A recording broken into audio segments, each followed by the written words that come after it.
मधुबन के बाबा, मधुबन के बाबा मुरली वाले, आपका क्या कहना, आपका क्या कहना। शांति। आज 20 अक्टूबर 2022 के साकार मधुर महावाक्य हैं। आज मीठे मीठे बाप दादा बोले, मीठे बच्चे, भारत जो साहूकार था वही अब गरीब बना है। बाप ही इस गरीब भारत को फिर से साहूकार बनाते हैं। बाबा कहते हैं, मीठे बच्चे, भारत जो साहूकार था वही अब गरीब बना है। बाप ही इस गरीब भारत को फिर से साहूकार बनाते हैं। बाबा ने आज प्रश्न पूछा कि तुम गोप गोपियों में सबसे खुश नसीब कौन और कैसे। और उत्तर में बाबा समझाते कि सबसे खुश नसीब वह है जो गॉडली ज्ञान डांस करते हैं। वही फिर सतयुग में जाकर प्रिंस प्रिंसेस के साथ डांस करेंगे। ऐसे खुश नसीब बच्चे अभी बाप पर पूरा पूरा बलि चढ़ते हैं। कहते हैं, बाबा मैं तेरा, मेरा कुछ भी नहीं।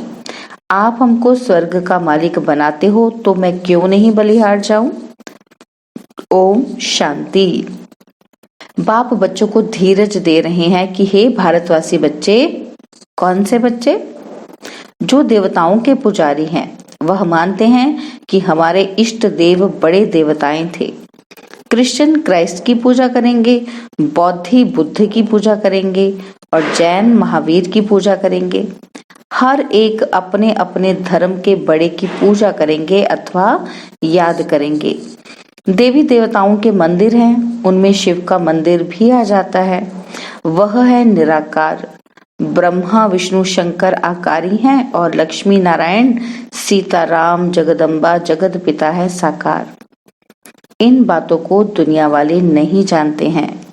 तो जो देवताओं के पुजारी हैं उनके लिए बाबा कहते हैं कि धीरज धरो।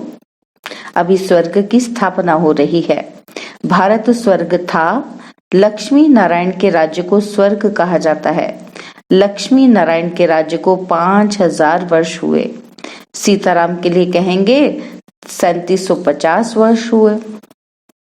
यह तुम ब्रह्मा मुखवंशी ब्राह्मण कुलभूषण ही जानते हो। दुनिया में सब अंधकार में होने के कारण बुद्धिहीन हैं।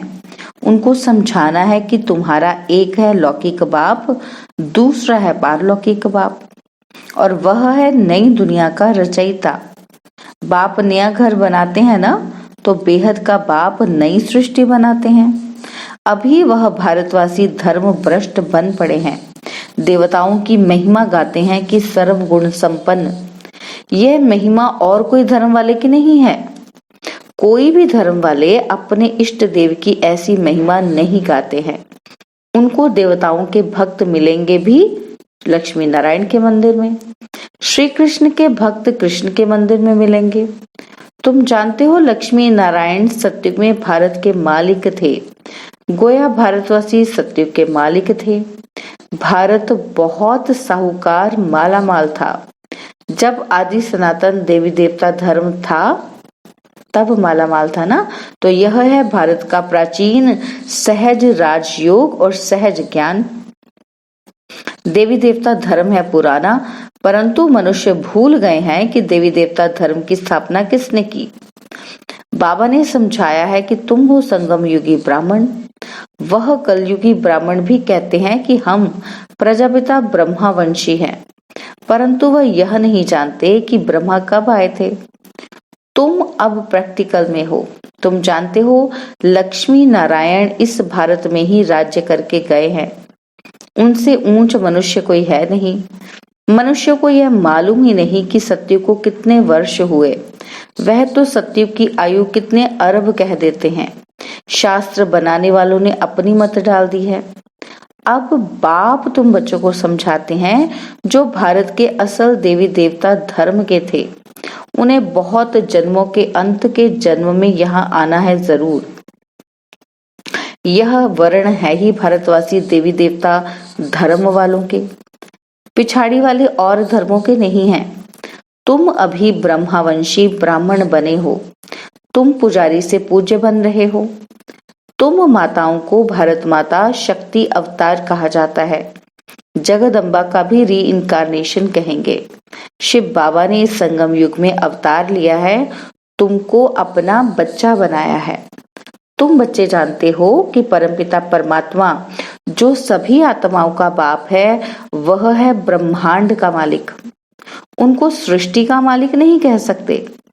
भल पिता है परंतु मालिक नहीं बनता है, यह भी गुह्य बात है। वह क्रिएटर है तो क्रिएशन का मालिक होना चाहिए, परंतु बाबा कहता है कि मैं जो स्वर्ग स्थापन करता हूँ उनका मालिक नहीं बनता हूँ, मालिक तुम बच्चों को बनाता हूँ। दुनिया में सब कहेंगे कि भगवान सृष्टि का मालिक है, परंतु वह मालिक है रचने के लिए। बाकी स्वर्ग का मालिक तो तुम ही बनाते हैं, तुमको ही बनाते हैं। बाप का काम है बच्चों को सिर पर चढ़ाना। बाप सेवाधारी है ना, तो बच्चों को देकर सब कुछ देकर चला जाता हूँ। बाप भी कहते हैं कि तुमको लायक बनाए, नई सृष्टि रचवाकर उनका मालिक बनाए, मैं रिटायर हो जाता हूँ। तुम ब्रह्मांड के भी मालिक कहलाएंगे, क्योंकि तुम ब्रह्मांड के मालिक के बच्चे हो। तुम भी ब्रह्म महतत्व में जाएंगे तो ब्रह्मांड के मालिक कहलाएंगे। वहां भल तुम आत्माएं चैतन्य हो, परंतु ऑर्गन्स नहीं है। जब परम धाम में हो तो ब्रह्मांड के मालिक हो, फिर तुम सृष्टि के मालिक बनेंगे। फिर तुमको राज्य भाग्य गंवाना पड़ेगा। यह ज्ञान न देवताओं को न शूद्रों को हो सकता है, यह ज्ञान सिर्फ तुम ब्राह्मणों को है। बाबा कितनी गुह्य बातें समझाते हैं। कहते हैं तुम्हारा ही हीरो पार्ट है। जगदम्बा ज्ञान ज्ञानेश्वरी है, फिर राज राजेश्वरी बनती है। तत्वम ऐसे नहीं कि सिर्फ 2-4 का पाठ है। सृष्टि का राज्य लेना और गंवाना यह भारतवासियों का खेल है। भारतवासी ही सृष्टि के मालिक थे, आज कंगाल बने हैं। अपवित्र राजाओं का भी राज्य नहीं है, पंचायती राज्य है।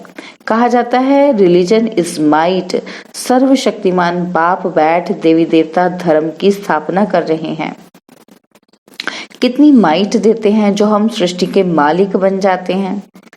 भारत में तो अनेक धर्म हैं। गुजरात में रहने वाले कहते हैं कि हम गुजराती हैं। सतयुग में एक ही धर्म था। बाप कहते हैं तुमको फिर से गीता का ज्ञान सुनाता हूँ। जब तक जिएंगे तब तक ज्ञान अमृत पिएंगे। अनेक जन्मों का बोझा है, यह उतरने का है। उन्होंने तो युद्ध का मैदान दिखलाए कृष्ण का नाम डाल दिया है। भगवान कहते हैं कि तुम्हारे रथ में प्रवेश कर माया पर जीत पहनाने के लिए युद्ध के मैदान में खड़ा करता हूँ और साथ साथ बच्चों को भी खड़ा करता हूँ। तुम जानते हो माया जीत बन स्वर्ग के मालिक बनेंगे। वह लोग फिर सिपाहियों को कहते हैं कि कितना रात दिन का फर्क है। तुमको मंदिरों में जाकर सर्विस करनी चाहिए। उनको बताओ यह लक्ष्मी नारायण ही भारत के मालिक थे। फिर ऐसे स्लोगन बनाओ कि भारतवासी स्वर्ग के मालिक थे। अब मिल्कियत गवा दी है। शास्त्रों में कृष्ण और महाभारत लड़ाई दिखा दी है। भक्ति में भगवान से मिलने के लिए साधना करते हैं, पुकारते हैं कि आकर माया रावण से लिबरेट करो। कितना हाहाकार मचा हुआ है। लड़ाई लगेगी तो अन्न कपड़ा कुछ भी नहीं मिलेगा। बॉम्बे को क्वीन ऑफ इंडिया कहते हैं क्योंकि उन्हें स्वर्ग के सुखों का पता ही नहीं है। वो बॉम्बे को ही क्वीन कहते हैं। हमको मालूम है तो हम अंदर डांस करते रहते हैं। ज्ञान को सदगति कहा जाता है। ज्ञान कौन सा? सृष्टि के आदि मध्य अंत का। तुम अब बुद्धि से काम लो कि हम कैसे सबको समझाएं। देवताएं जो पावन थे वही अब पतित बन गए हैं, उन्हों को ढूंढना पड़े तो वह मंदिरों में जल्दी मिलेंगे और वह भी खुश होंगे। जगदम्बा का मंदिर नीचे है, वास्तव में दोनों का इकट्ठा होना चाहिए। तुम जानते हो ब्रह्मा की बेटी नंबर 1 प्रिंसेस बनेगी। तुम जगदम्बा के 84 जन्मों की बायोग्राफी बता सकते हो। तुम शिव बाबा की बायोग्राफी को जानते हो। ऐसे नहीं कि वह पत्थर भित्तर में है। आगे हम भी ऐसे समझते थे, यह भी अभी कहते हैं। आगे तो अपने को बहुत ऊंचा समझते थे। सबसे ऊंचा जवाहरात का धंधा है, उनसे ऊंचा यह अविनाशी ज्ञान रत्नों का धंधा है। तुम 9 रत्न की अंगूठी भी पहनते हो, वह भी इनसे भेंट है। आगे तो कुछ पता ही नहीं था। तो आज मुख्य बात समझाई है कि ब्रह्मांड का मालिक, सृष्टि का रचयिता परमात्मा है। वह राज्य नहीं करते, राज्य हम बच्चों को देते हैं। हमको ही राज्य लेना और गंवाना है। यह भी तो मालूम होना चाहिए ना। गंवाए हुए राज्य में कितना जन्म लेते हैं और फिर अपने राज्य में कितने जन्म लेते हैं, और बाकी क्या चाहिए। मनुष्य तो देह अभिमानी होने कारण उल्टे लटके हुए हैं। तुम अभी सुलटे हुए हो। मनुष्य जब मरते हैं तो फिर उनका मुंह फेर देते हैं। अब हमारा मुंह है परम धाम तरफ। हम यह शरीर छोड़ सीधे चले जाएंगे। अच्छा, बाप कहते हैं मन मना भव। मेरे को याद करने से तुम मेरे पास आ जाएंगे। यहाँ बेहद में क्लास अच्छा है। अंदर कमरे में बाबा को जैसे गर्भ जेल भासता है। बेहद के बाप को बेहद चाहिए। इतना बड़ा बेहद का मालिक इस हद के शरीर में आकर बैठते हैं तुम्हारी सर्विस करने। इनको आना ही है पतित शरीर पतित दुनिया में। कहते हैं तुम बच्चों को पतित से पावन बनाए, स्वर्ग का मालिक बनाए, फिर मैं चला जाता हूँ। अभी उथल पथल होगी तो कई जो कच्चे हैं उनको तो देखकर ही प्राण निकल जाएंगे। तो किसी को मरता हुआ देखकर भी कईयों को बड़ा शौक आ जाता है और मर जाते हैं। तुमको तो बहुत मजबूत होना चाहिए। गाया भी जाता है कि मिरुआ मौत मलू का शिकार। स्वर्ग के लायक तो अब हम बन रहे हैं।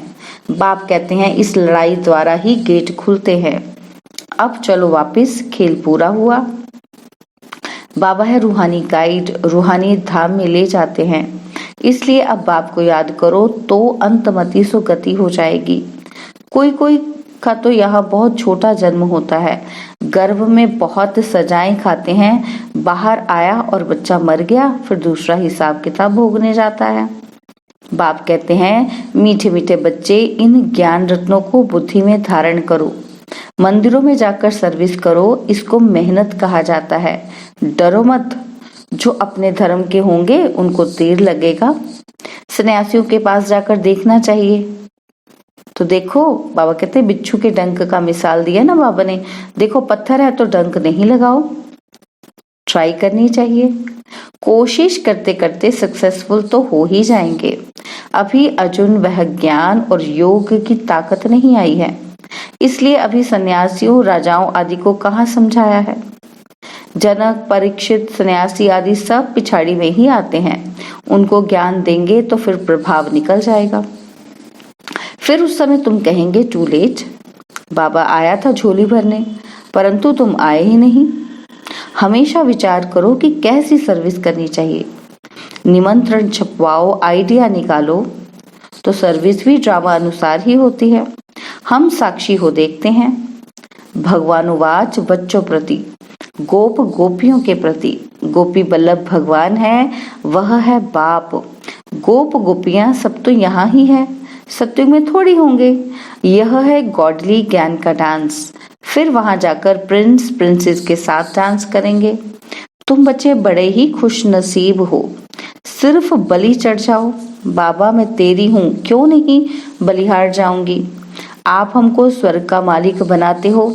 बड़ी जबरदस्त कमाई है। बाकी सब तो कब्र दाखिल होने हैं। कब्रिस्तान फिर परिस्तान होगा। दिल्ली परिस्तान थी, परियों का स्थान था। देवी देवताओं को परिस्तान की परियां कहा जाता है। अब कब्रिस्तान है। अच्छा, मीठे मीठे सिकिलदे बच्चों प्रति माता पिता बाप दादा का याद प्यार और गुड मॉर्निंग। रूहानी बाप की रूहानी बच्चों को नमस्ते। हम रूहानी बच्चों की रूहानी बाप दादाजी को दिलवा जान सिकवा प्रेम से नमस्ते। ओम शांति। प्यारे बाबा, मीठे बाबा, मेरे बाबा, शुक्रिया बाबा, शुक्रिया बाबा, शुक्रिया बाबा। धारणा के लिए मुख्य सार है, पहला पॉइंट है सदा इस नशे में रहना है कि हम ब्रह्मांड और विश्व के मालिक बन रहे हैं। हम ब्राह्मण ही फिर देवता बनेंगे। सेकंड पॉइंट है अपनी अवस्था मजबूत बनानी है, मौत से भी डरना नहीं है, बाप की याद में रहना है, धारणा कर औरों की सर्विस करनी है। बाबा ने वरदान दिया कि बहानेबाजी के खेल को समाप्त करने वाले मास्टर दातापन के स्वमानधारी भव। बहानेबाजी के खेल को समाप्त करने वाले मास्टर दातापन के स्वमानधारी भव। जिन बच्चों को बहानेबाजी का खेल आता है वे कहेंगे ऐसे नहीं होता तो वैसे नहीं होता, इसने ऐसे किया, सर्कमस्टांस व बात ही ऐसी थी। अब इस बहानेबाजी की भाषा को समाप्त कर दृढ़ प्रतिज्ञा करो कि ऐसा हो या वैसा, लेकिन मुझे तो बाप जैसा बनना है। दूसरा सहयोग दे तो मैं संपन्न बनूं नहीं। इस लेने के बजाय मास्टर दाता बन सहयोग, स्नेह, सहानुभूति देना ही लेना है। इस भावना से मास्टर दातापन के स्वमानधारी बन जाएंगे। स्लोगन है जब मैं और मेरेपन के भावों से वैराग्य हो तब कहेंगे बेहद के वैरागी। जब मैं और मेरेपन के भावों से वैराग्य हो तब कहेंगे बेहद के वैरागी। ओम शांति। और अब यह एक बहुत अच्छी वीडियो भी जरूर देखें।